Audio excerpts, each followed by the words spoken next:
बुद्धं शरणं गच्छामि धम्मं शरणं गच्छामि संघं शरणं गच्छामि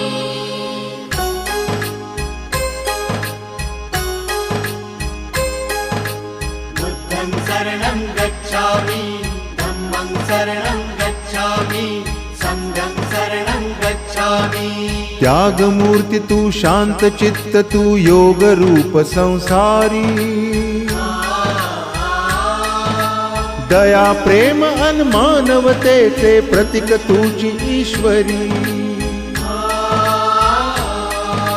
सिद्धमूर्ती सिद्धार्थ गौतम सकलांचा स्वामी